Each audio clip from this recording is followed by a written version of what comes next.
National has applied for, the maximum of $75 million. And I had a very simple equation, Mr. Rogoff, and it starts like this. This project has been shrouded in secrecy since its inception in 2009. And the utter lack of transparency, but for the discourse that Malcolm and I have finally armed ourselves to begin, continues to hover over this project. In my career of being on both sides of public records requests, I will tell you, I have never found it so difficult to obtain public documents about a publicly financed project. So I said, Mr. Rogoff, it seems to me that you have a problem, because the utter lack of transparency worked to get it eased through the first vote of the council, which was to allow the first alternatives analysis that Cyril referred to at a cost of $1.2 million. By the way, that document has remained suppressed to date. We have been able to see an executive summary, but we have never been able to check the context, the accuracy, or the credibility of the summary against the actual document.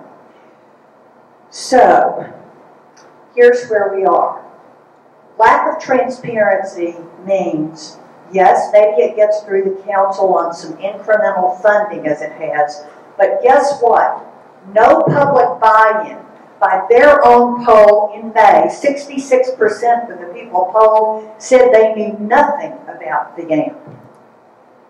Now, powerful city mayors can bring a lot of projects online without public buy-in.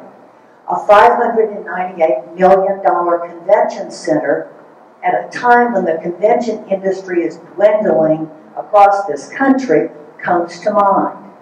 But I commit to you tonight that you cannot build a successful public transit system without public buy-in.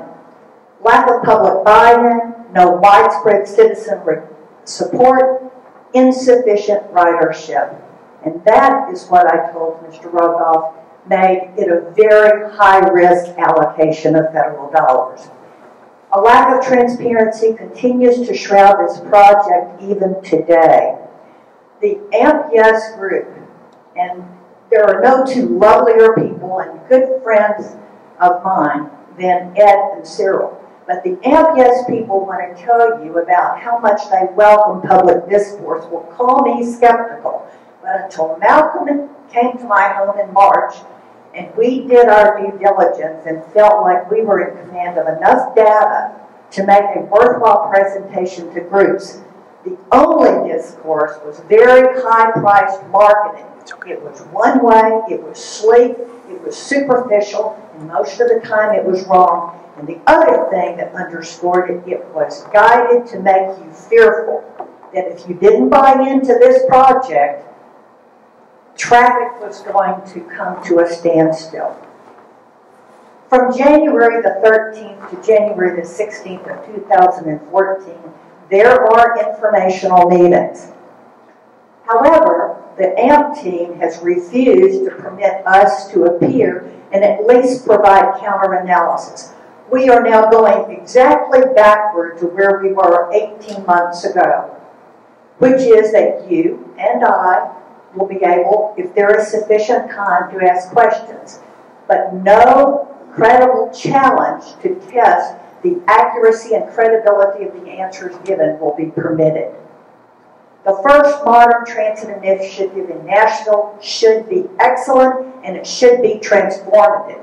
If nothing else, it should ease traffic congestion, and their own data, which these gentlemen alluded to, is that they've got some problems at some congestions. Their data says at some of the intersections, congestion delays will triple. But most importantly, a good new transit system should move workers from the neighborhoods where they can afford and choose to live to the economic centers where the jobs are. If we are going to focus on a tourist-driven model, then I recommend to you that at $297,000 at your current claimed capital cost of $174 million per new rider, that's outrageous considering Davidson County cannot muster $10,000 per public school student. It is our view that the AMP, based on its design and on how it is being promoted, will be a failure from day one.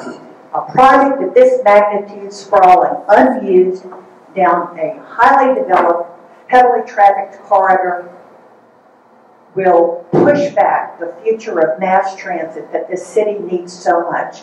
On that, we agree. Malcolm